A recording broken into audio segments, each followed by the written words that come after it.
नमस्कार, स्वागत आहे तुमचं आपल्या रिव्ह्यूमध्ये. आपला रिव्ह्यू म्हणजे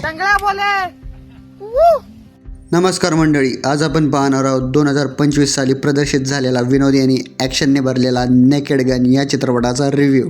द नेकेड गन हा एक क्लासिक कॉमेडी फ्रँचायझीचा नवीन भाग आहे, ज्यात एका विचित्र पण मिशनवर सतत यशस्वी होणाऱ्या पोलीस अधिकाऱ्याची धमाल गोष्ट आहे.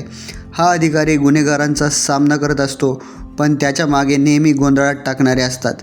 त्याचे अजब वागणे, विचित्र युक्त्या आणि चुकांमधून निर्माण होणारा विनोद ही या चित्रपटाची खरी गंमत आहे.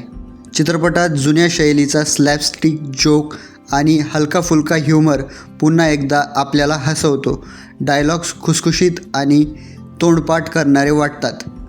दृश्यांमध्ये अशा अघटित गोष्टी घडतात की आपण हसून थक्क होतो.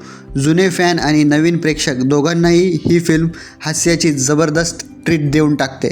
कथानक अतिशय सरळ आहे. एक मिशन, एक गुन्हा आणि त्यामागे असलेली एक कॉमेडी कट्टा. पण मांडणी इतकी मजेशीर आहे की साधी गोष्टही मनोरंजक वाटू लागते.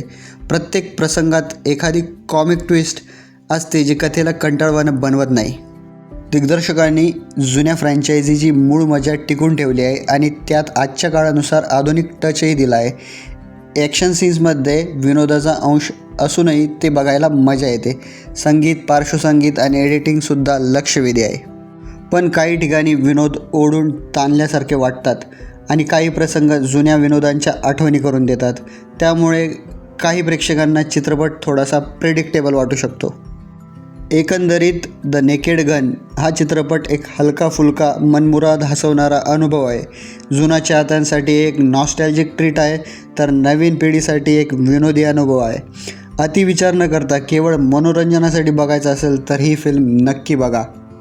विनोदावर आधारित चित्रपटासाठी ही एक मजेशीर वर्तुळात ठेवलेली कलाकृती आहे. मी या चित्रपटाला देईल 3 स्टार रेटिंग. जर तुम्हाला हा रिव्ह्यू आवडला असेल तर नक्की लाईक करा. काही आवडलं नसेल तर कमेंट करून सांगा, मी ते सुधारण्याचा प्रयत्न करेल. आणि रिव्ह्यू शेअर करायला तुमच्या मित्रांसोबत विसरू नका.